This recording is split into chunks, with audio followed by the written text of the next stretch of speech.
Wow. We're officially old. Anyway, I think I just got a tweet for this. Is anybody in here yet? Oh, yeah. Oh, here we go. Yeah, there's okay, cool. We are live. How's it going, guys? What's happening?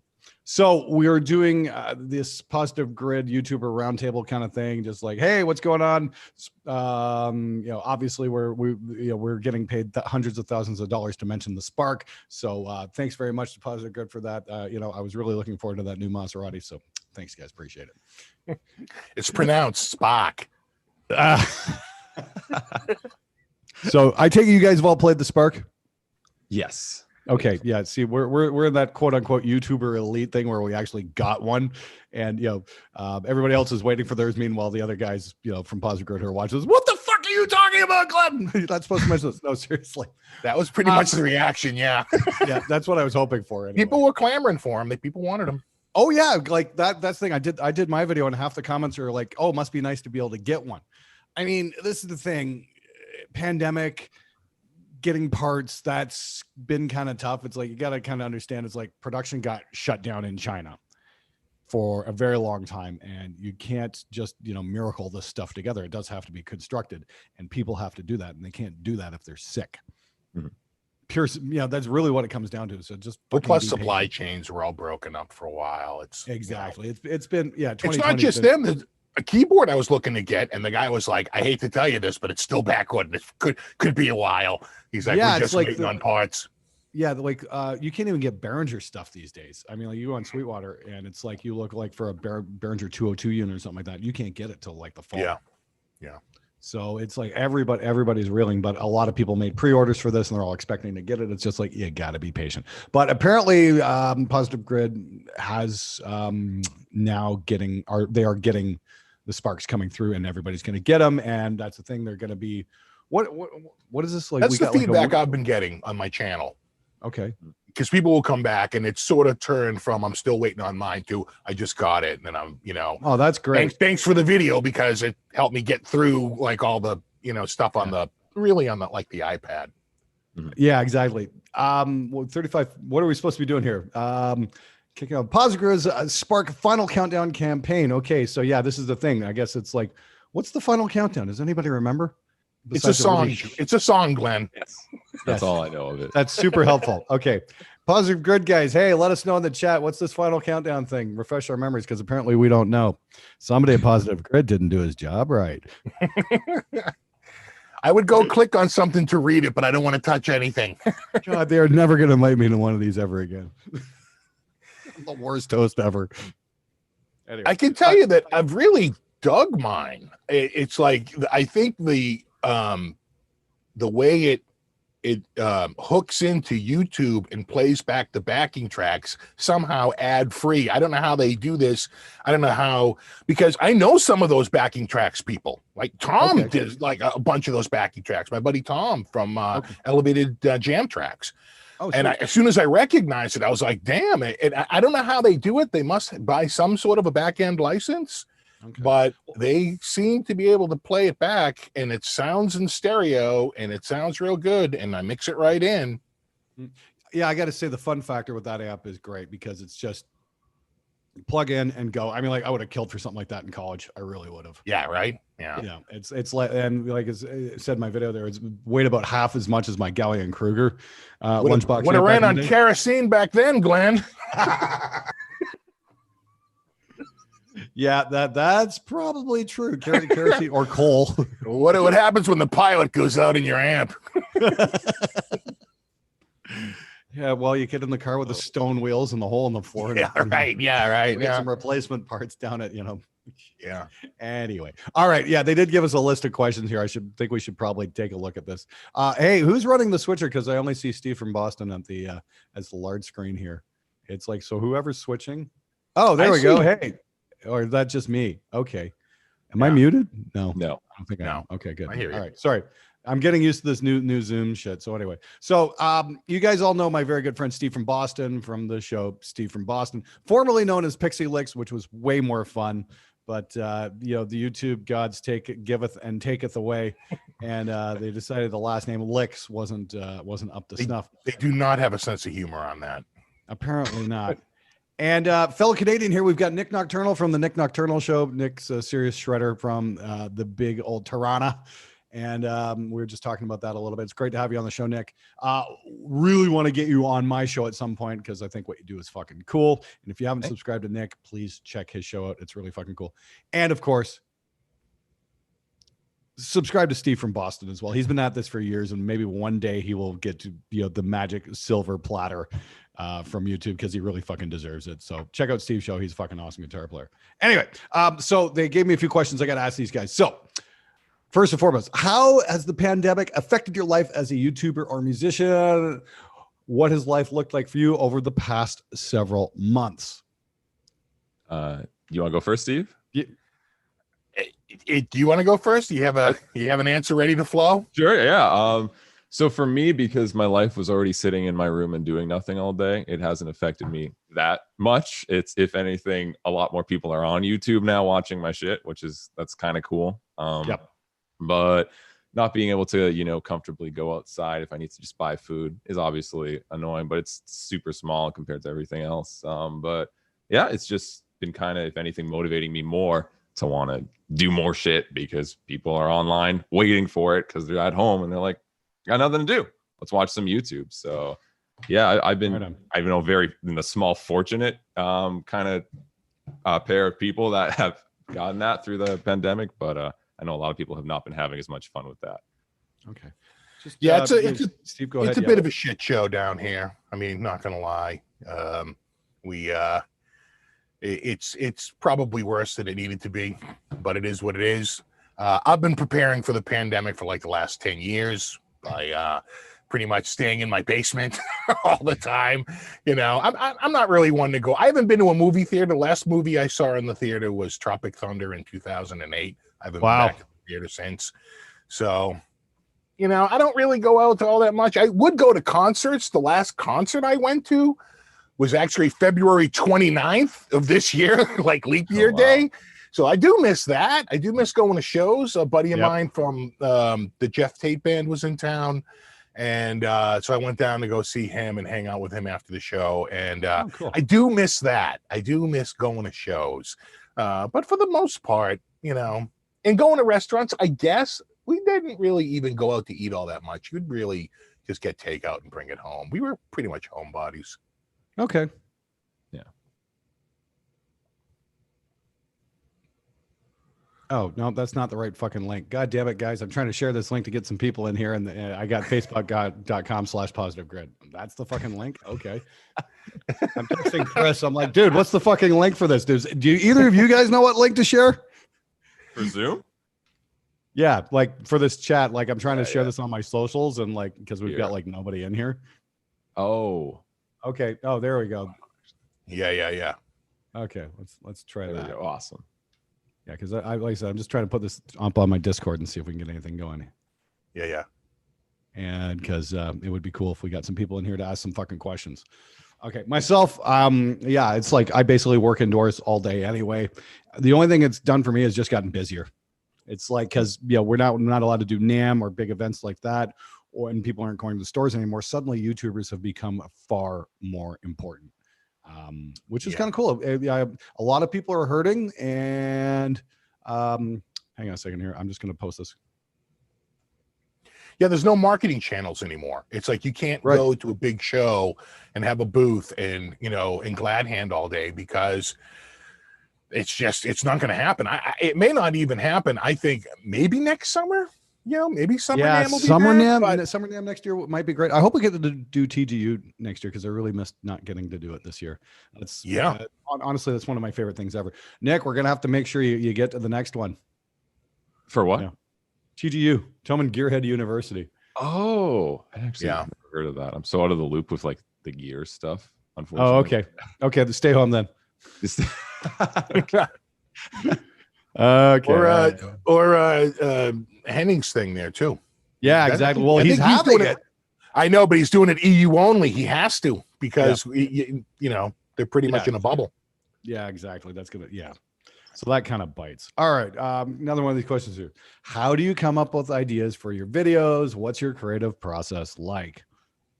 Start with a few tall ones. And I sit there and I go, you know what's wrong with guitar players? They all suck.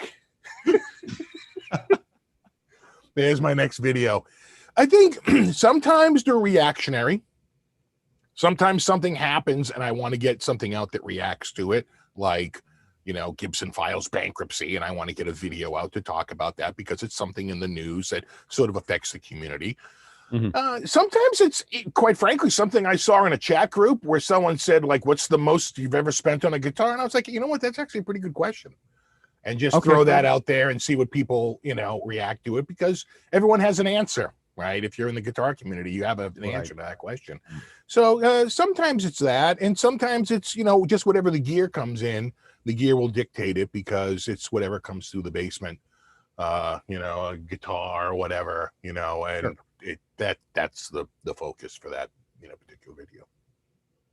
Yeah, same thing kind of for me. It's reactionary, more based though on music, like what new music's kind of coming out, whether I do a video for the cover or react to it, or even just kind of what I guess genre is popping during that time, whatever it might be. And then I kind of maybe we'll do some kind of funny skit video that really outlines all the little funny nooks and crannies of that genre, all like the little one-liners that people say that are very like stereotypical in that genre, to kind of have fun with it and all that. But yeah, it's the same kind of idea. It's very reactionary, and whatever dumb thing kind of comes to my head that day, I'm like, oh, maybe this will be a good idea to, you know, ruin YouTube with this day. So I think at the end, you just kind of want to be fun, right? Yeah. I think people go there for entertainment, you know, and it's either to have fun or get riled up. Those are the two things that YouTube does. Yeah, exactly. It's like I do a weekly show where I engage with the viewers, so I get a lot of it. I get a lot of show ideas from just comments people leave, that kind of thing, and it's usually it's a little feedback loop. Yeah, exactly. And it's like, you know, the fans are the greatest, like, because they give me the best ideas ever for videos. But then again, every now and then something really cool drops in your lap, like the guy who tried, you know, getting the free amp out of Rev pretending to be Guitar Max. You know, I put that video out yesterday. That just blew the fuck up. That was hilarious. So we are going to do a follow-up on that. We are going to call the cops and see what they do, if anything. I think I just got a text from Derek saying, yeah, the cops aren't going to do anything. So, you know, it's like, yeah, criticize them, they'll do something about it, but, you know, actually catch somebody committing a crime, you know, hey, we're too busy for that. Anyway, okay, more questions. Steve, did we lose you there, bud? Am I here? Can you hear me? Yeah. Okay. All right. Okay, what's your favorite gear you're using right these days, besides the Spark amp? Yeah. I would say, what's my favorite gear right now? That's a good question. I tell you, it's going to sound a little weird. I kind of like this little Peterson strobe stomp. Okay, yeah, You know, that's cool. I tell you, this is an amazing. I've never owned a Peterson tuner before, and they're pretty damn good. You know, it's like I see what the hype's all about. You know, okay, fair enough. Nick, how about you? Just sturdy. Yeah, for me, it's been the Ernie Ball guitars. Specifically, I've been messing with Ernie Ball sent me the Tiger Eye Majesty 6-string. Because I literally messaged him. I'm like, guys, I'm trying to cover this like through the fire and flames. I literally am not fast enough. Send me your fastest guitar so I can like just give me a boost or something. And they sent me that. And that thing is just it's a beauty. I've been playing with it a lot. And me, a person, you know, who's in the modern low tune stuff, playing a guitar in E standard for the first time in like probably 8 years is for some reason like a weird thing for me. But honestly, doing that and still creating like really cool, fun, heavy stuff and just messing around with like the whammy bar making alien noises, I've been personally loving that. And yeah, the Spark's been, of course, super awesome too. But cool guitar. Myself, a couple things I'm really enjoying. First and foremost, on the production end of things, I've been using the PSP Infinity Strip. That's just fucking amazing as far as plugins go. It sounds really good. I just got an LTD M1001. That's absolutely fucking stellar for guitars. And what else have I been really enjoying the hell out of? Fishman sent me a guitar synth. So that's been kind of fun, honestly. Really? I mean, like, Yeah, I'm not. You know, you guys. Oh, but what's different between that and drum samples? It's like, well, no, guitar synths aren't in danger of overrunning heavy metal, I guess. Yeah, That's true. you know, so that's kind of my logic with that there. But it's a lot of fun. I mean, like, you know, now I finally get to play some old Judas Priest turbo riffs. I always wanted to play with as a kid with, you know, like, you know, the authentic sounds, and I'm like, holy shit, this is really fun. Right. So I gotta say that's really neat, and it tracks really well. Doesn't do hammer-on so well, but it definitely keeps up with your playing, and yeah, it's not fucking bad at all. And they give you like a couple billion sounds to play with. So I had a MIDI guitar, I shit you not, in 1987. oh, do you have one of those Ibanez- Rollins with the arm? No. It was by Ibanez, Okay. and it was called the Xing, Xing, Okay. and it was actually a really nice guitar. They were like $2,500. They didn't sell a single one of them, and my boss came to me and said, "I can get you one of these guitars for $400 with the rack. Do you want it?" And I said, "I do." Okay. And he goes, because they're blowing them out. He goes, I don't want it for the store, but if you want one, I'll order one. I said, I want one. Please order one. Nice. And he got a couple in, because a couple of the guys in the store took him up on it. And the guitar was good. The tracking was terrible. It was back in the day, processors were so slow. It only really worked on the top 3 strings above the 12th fret, because the frequency was so short, it could figure out the song. Once you got to the low E, the frequency was so wide, it took so many cycles before it could figure it out. The latency was through the roof. Sure. Okay. Fair enough. Yeah, I gotta say the tracking these days is just bananas, man. It's so good. And the thing is, it's wireless. Yeah. Well, the cool thing is you can run it wireless through Bluetooth as well. Wow. Yeah, so that's pretty cool. You know, you just basically plug it into your laptop, walk away, and you know, just play. It's a lot of fun. So Yeah, that's pretty wicked. Anyway, okay, moving on to the next question. What's your favorite feature of Spark, or what's the last song you played on Spark? I like the jam tracks. I really, really like the jam tracks. I call them up, and the best feature about it is that third tab at the bottom, right? So the first tab is the amp, the second tab is the jam tracks, the third tab is like breadcrumbs, right? It's sort of like the last thing you played. And I was like, well, that's stupid to waste a whole tab for it. And still you start jamming over tracks. And then when you call them up, you're like, where the hell's that jam track I was just jamming over? You can go to that third tab, and it just sort of remembers the last like 6 tracks you went through, so you can go back to the same track, because they resort that order on the main page. So you go back, you're like, oh, where's that blues track I was going? And you don't want to sit there sorting through tracks. Go to the third page, and that's where you get it. And I tell you, that feature, I didn't get it at first, but now it's like the best feature in the in the thing. It's like, it's so simple, but it helps me go back and jam over the same tracks and repeatedly without having to go on a big search. Yeah, same thing for me. I really like the backing track stuff. Other than that, though, my favorite thing is probably just straight up the app compatibility. I know with so many things, like companies even will send me like, hey, try this thing, try this new plugin, whatever. And I love how like it's just, here's the amp, here's your app. You press this button and it works, and you can control everything from the app, or you can control things from the actual speaker and change your tone, mess with the EQ. I just love that I love how easy it is. That's honestly my favorite part about it. Yeah, I gotta say, I love the fact that yeah, you can just control the whole thing from your tablet, and away you go. You know, just play with some settings, and it's set to get you going just from the ground up and get you playing.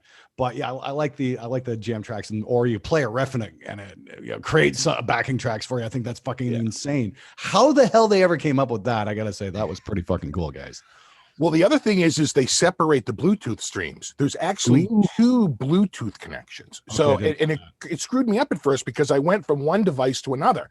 So at one point I'm controlling it with my phone, but I'm getting the audio out of my iPad. I'm like, how is that even possible?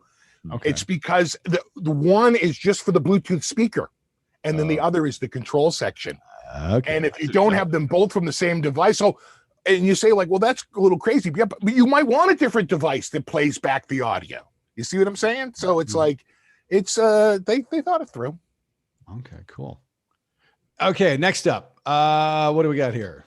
Yeah, I'm not supposed to say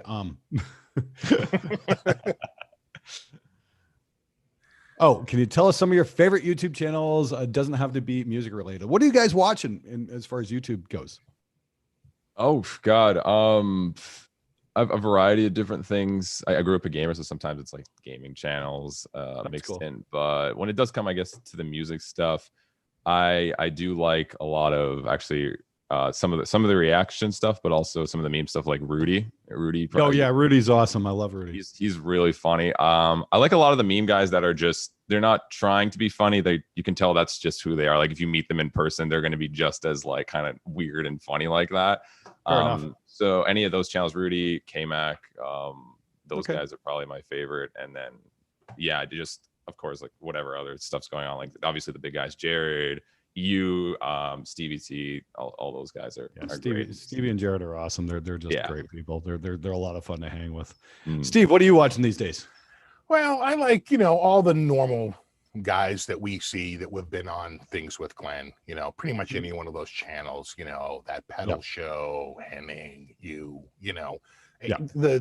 gang that's tends to be around. I follow all those guys and pretty much watch all their videos. Outside of music, usually it's targeted. Like, I had to reset something on my SUV. The guy was like, yeah, you just hold this button down and you turn the wheel. And he turned on. I'm like, thank God, I need a sticker. It's like, I gotta get this done. So there's a lot of that stuff, just like handy stuff, like that. But I don't, outside of the music, I'm trying to think of ever since TV's Filthy Frank stopped producing, I'm in a bit of a show hall.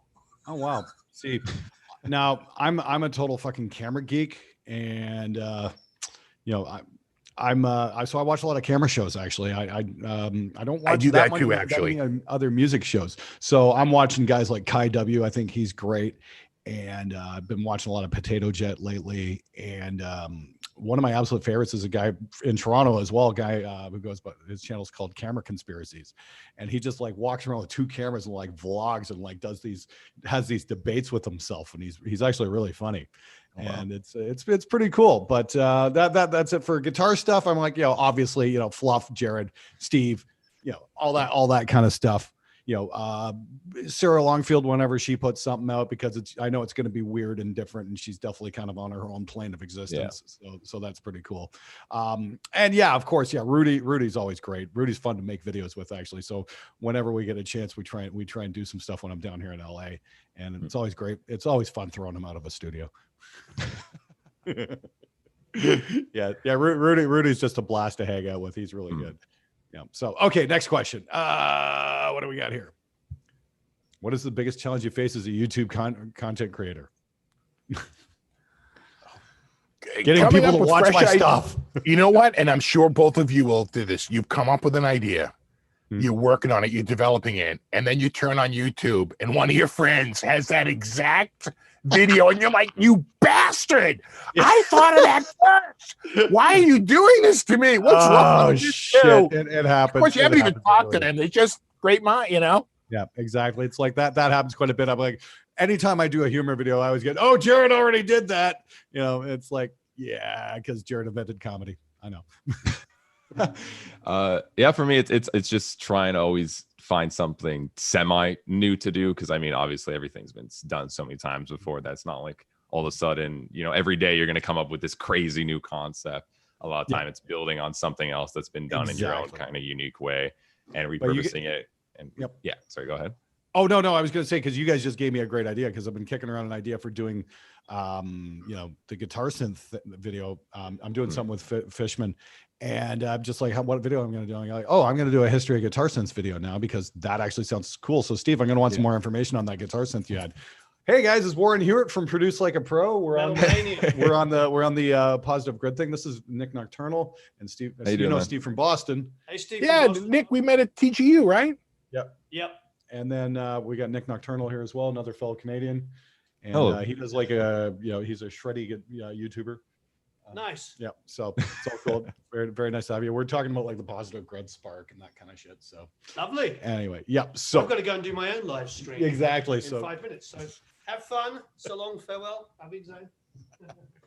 Yeah, Warren and I work out of the same building basically. We work together on a number of things, and so it just made more sense for me to come down here and we can work off each other very quickly, and it goes. So you in LA right now? Yeah, I actually got Warren's house. I'm living in Laurel Canyon. It's so rough. It's like 75, 80 degrees every morning. I sit out and watch the hummingbirds, and it's like I look myself in the mirror like, how the hell did I get here? Because I worked an industrial job for like 27 years. You know what I mean? I worked on an assembly line. And it's like to go from that to like, my next door neighbors are like, she's a screenwriter, Joni Mitchell owns the houses across the street from me. It's like, what the hell? Come on. This is insane. Wow. So it's like, thank you, YouTube. Yeah. So anyway, but what I said, the creative thing for me, it's just like, I find if I get an idea, write it down in Google Docs and see if I can develop it later. But you guys gave me a great idea. I'm like, I want to do an interesting video on this guitar synth thing. And I'm like, how do I make it interesting? Well, let's talk about the history about it and the tracking and just how terrible they used to be. And, it was based on looking at the frequency of the note analog and interpreting it. So of course, the shorter the frequency, the faster the analysis. So they worked great when they were up high, low latency. But once you got so low, it's like it got worse and worse. That's amazing, man. I didn't know that. So that's yeah. Okay. I'm just writing this down. Higher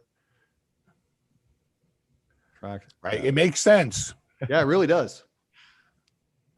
Cool. Okay. Let's see okay. I did that again. Damn it. Is there one video you've released that you wish you hadn't? And is there one video you've released that you wish had gotten more attention? Oh, that happens all the time, right? Yeah. I mean, I threw together, I had a couple of squires here. Mm-hmm. And a buddy of mine had left like a couple of squires here for me to do individual videos on. And I was like, you know what? I think I got like 6 squires here. Let me just do a video. I'll go like squire roundup.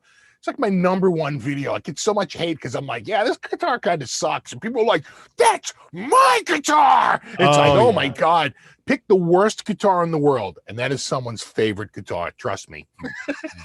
Yeah, it's like you ask Finn McGinty about that. He said people, half what people are looking for is just validation for their own opinions. That's why when I did the Line 6 review there a couple of years ago, I wound up getting death threats for it. Because a little cognitive dissonance going on. I'm gonna knock your teeth out. Yeah, and then I made a video responding to that, and that blew up. That was hilarious. It's like it's great when you get death threats because when you call people out on their shit, it makes for some really funny content. Yeah.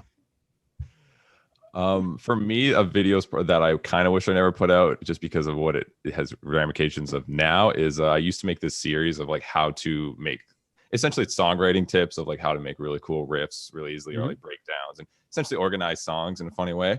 But I didn't really think that I had like a personality for some reason. Like that was still a bit earlier, and I didn't think I was funny enough to like just be educational without any like kind of memes backing me, if that made sense. So I put on the Slavic accent because I am Slavic, so I pretty much just acted like people in my family gathering. And to this day, I think at least 10% of my channel that subscribe think I'm actually like that's how I speak, like fully. And then they see a video of me speaking just like normally, and they're like, "What happened?" So that's probably one series which I could have done without with. And then at least when it comes to videos, I guess I hope got more. Mainly the videos that I put so much damn work into, and you spend like 3 days and it gets nowhere. And then of course the video that you think of the day of and you put like an hour in editing, it's like, oh, that's the video that pops off. So all of those videos always happens. It really always happens that way. Yeah. Yeah, it's the video. Fluff told me that years ago, like when we met, he's like, it's always the videos you don't put any effort into that blow up. It's the ones that you work really hard on that don't do any good. Yeah.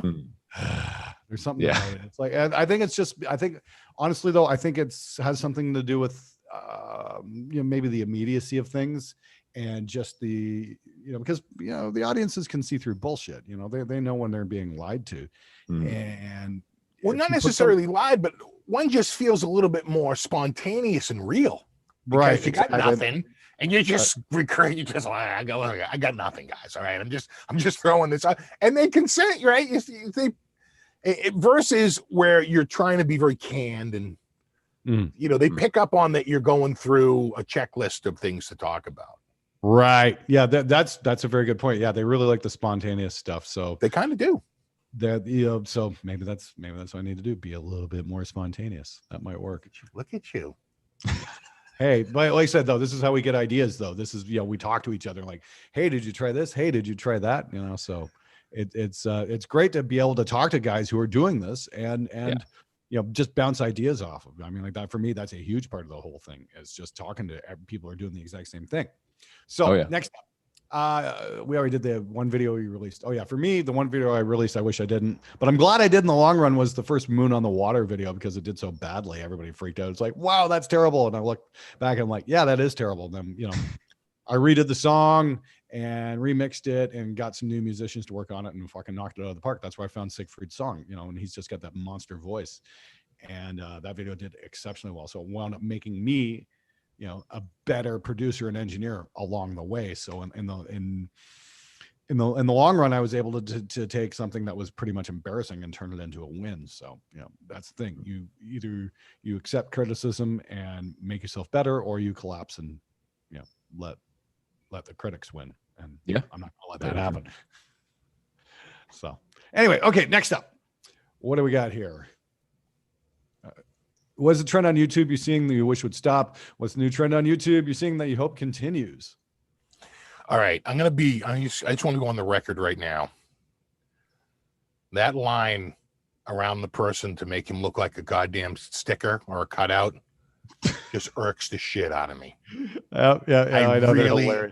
Really hate the outlining of the person to make him look like a sticker. I am just like, oh, so you in fact, I goofed on it one time. I took my phone. I know. And I just like, it's like, you watch a lot of Hunter videos then. yeah. But it was around 3 years before Hunter did it. That comes from like a buddy of mine who's actually has over 1 billion views. He's been with me for the longest. I knew him when he had 90,000 subs. He's got well over 1 million subs, and he did toy reviews. And he always did an outline, and he did a whole breakdown on how to do a thumbnail, like in 2014 or 2015, where he was like, you got to do outlines. He's like, it makes everything pop. And for toy videos, I was like, great, but it seemed to carry over from toy videos. Now everybody does it. Now there's not a video out there that doesn't have a stupid line around it. I saw it on regular television. Now even TV people are doing it because it seems to be like the thing, the look. Well, that's the thing, though. If everybody's doing it, then it doesn't jump out anymore. Yeah, right. That's the thing. It's like it was originally one thing. So yeah, I think you got a point. I mean, what about you, Nick? What do you hate about YouTube right now? What's really pissing you off? Poorly done call out videos, and I think that's the majority of them. Unfortunately, is like what do you mean?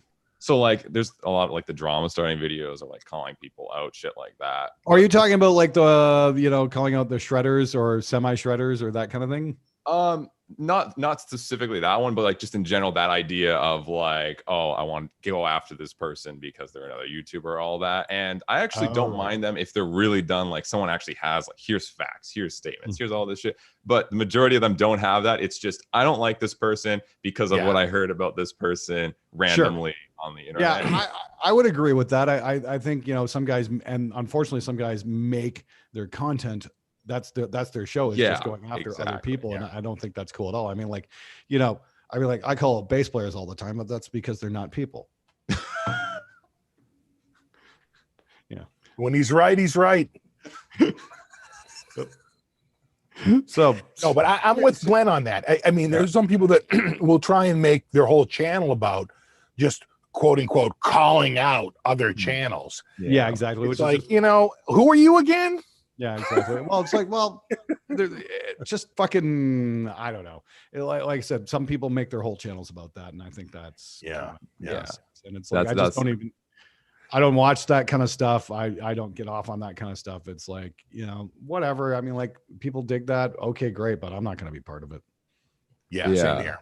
I've never been a fan of, let's start drama to get views, I think, because the big incentive now is, before, at least when it started, was more of a genuine place of like, oh, I like something's bad here, I should let people know. But now it's just become I want to get views. And that's why I call people out. And I think that's just it's like one of the lowest forms of wanting to build your channel, in that sense of only doing those videos and going after people just to get traction. I think that's kind of messed up personally, but yeah.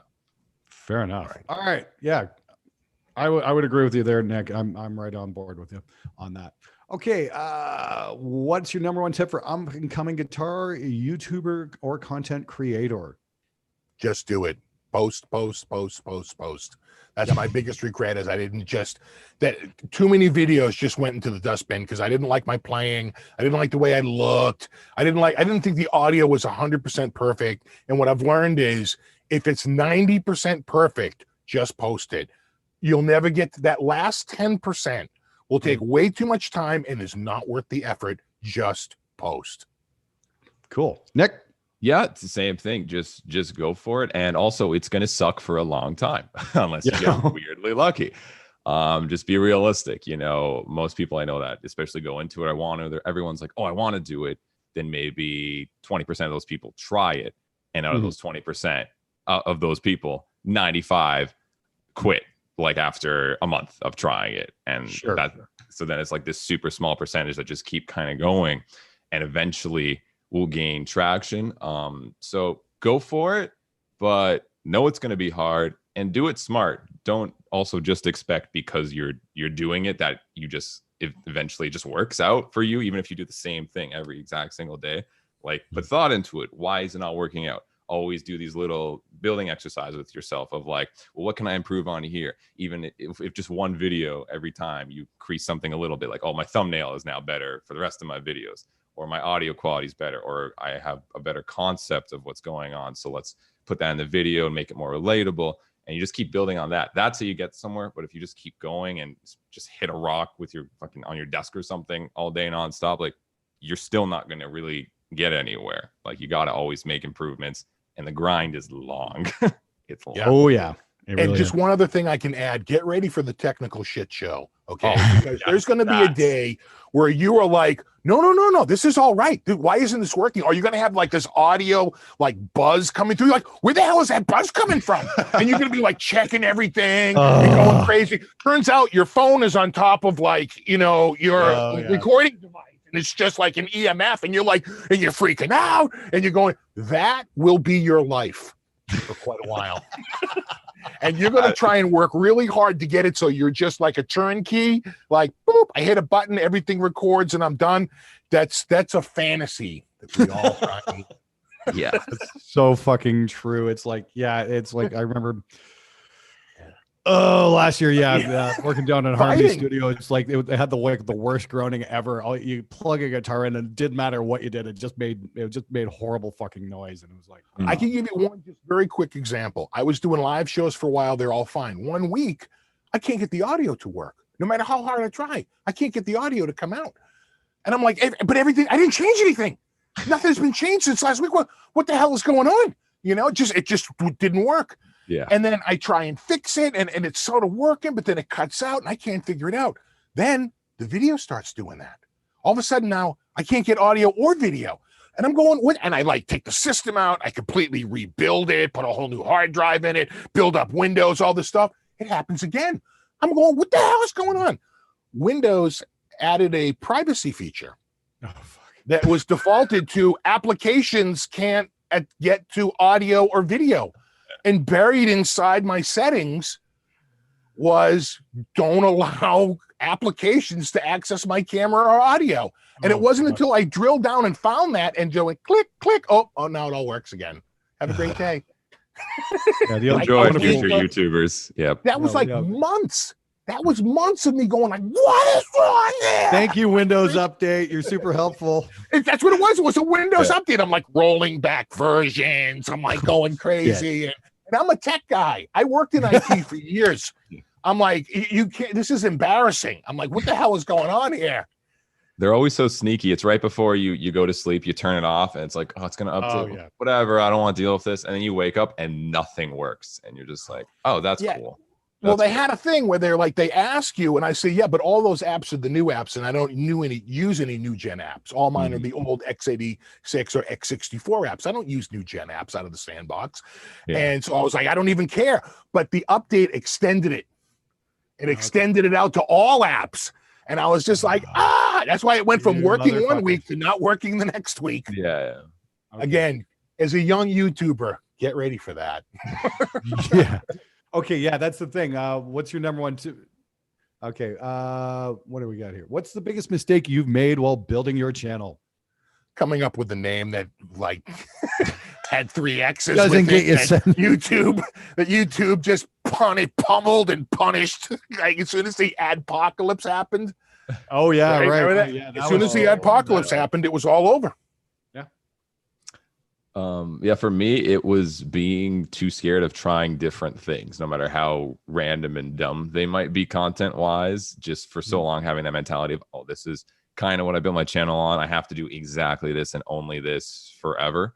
And then, yeah, having that mindset really put me back a few years, I'd imagine. Okay. So that's the biggest thing for me. Fair enough. I mean, I don't know. I've been pretty fortunate, I think. I mean, is there anything? What's the question again? Biggest mistake made while building your channel? I don't know. I've been pretty happy with the way things have been going. I mean, like, I'm not saying I'm perfect by any stretch of the imagination, but Well, I remembered when you offered to wear the shorts. You hit a sub list. You backtracked off that pretty fast. yeah. I don't think anybody needed to see that. Actually, I've Yeah, lots of people were like, comments. I don't want to see that, Glenn. Yeah. Right. If I get 50,000 subs, I'll wear booty shorts. Yeah, that was. I'll wear wild. booty shorts, and people were like unsubbing like crazy. You're like, no, I'm kidding. Yeah, nobody wanted to see that. That's No. Yeah, but yeah, I Maybe don't know. now Yeah. though, you're looking good. Yeah. There we go. Maybe we'll see. Yeah, like I said, I look good for 50. You know what I mean? Yeah. It's it's pretty cool. But yeah, whatever. Okay, we got a question here. Jamie Patterson's asking us, how many hours? Hey, it's Eric, everybody. Anyway, how many hours a day are you guys putting into YouTube? Must be a crazy amount. Has it ever felt like a normal job? I'm going to say right now, I'm putting, anywhere from 8 to 14 to 16 hours a day in on YouTube every single day, and it is my job. I've been like full time with this for about 1.5 years, but I actually retired from my day job in June, and I'm really happy about that because my day job was not fun. Yeah, for me, it's around the same. It can range from 5 to ridiculous like 16 hours. Honestly, just depends how much shit I need to get done that week, really. And that's all the thing that people don't see in the background. They just see like the nice, like, here's your 2-minute video, and it's all nice and pretty and perfect and edited. And they're like, dude, you spent like 30 minutes on that. It's like, no, that took How many videos? 83 minutes of footage. Me, I usually do anywhere from 3 to it can be 7 videos a week. Oh geez, holy shit. Yeah. I'm kind of the same right now. I'm putting out just cranking out as much as I can at the moment. How about you, Steve? What are you doing? Well, it's been a little tough here with the kids and the wife home, pretty much since March. Oh yeah. They've all been home. So it's a little trickier because they're right above me and I have an open floor here. Oh. So you hear every little walk.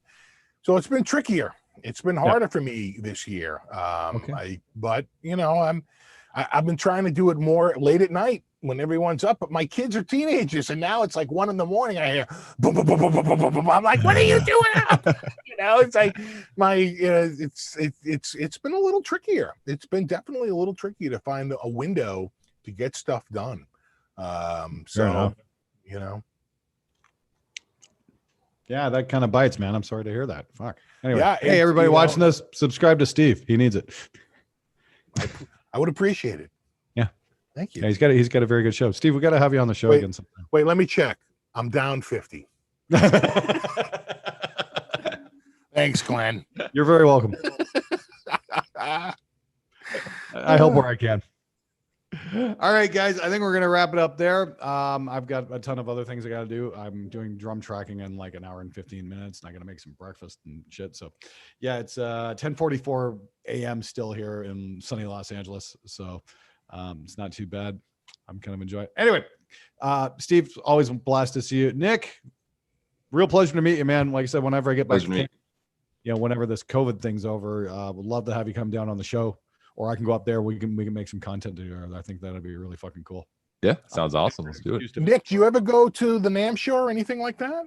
I went to NAMM actually. This year was the only year I've ever went, and it was great. Actually, I don't think I've ever been to Cali. Maybe once when I was like really, really young. So in general, just not having snow was my favorite thing, and just having the nice weather and stuff. NAMM was great. Just meeting people, hanging out, and being like, oh, I know that person from the interwebs, and like, Yeah. It's a weird Well, thing. I'd love to meet you. I tend to go. I try to go to all the events, Summer NAMM and Winter NAMM. Mhm. So if you ever go again, we'll have to shake hands when that's allowed again. Yeah. Definitely. Yeah, exactly. Yeah, hopefully there's going to be a summer NAMM next year. You know, well, we'll see how it goes. Hopefully the Russians don't, inadvertently invent Captain Trips and wipe us all out with this quote unquote vaccine they have. Yeah. Fucking hell. Anyway, all right, I think that's it, guys. So let's call it there. And okay, the admins. Okay, guys, do your job. Okay, thanks. Don't forget, Positive Grid countdown for the Spark. Yes, it's coming. Yes, you can get it now. I think there's like a week left to pre-order, so do that. Links in the description, all that good stuff. Yeah, check out the Spark. It's pretty fun. See you guys. Okay, are we done? Stop video. Here we go.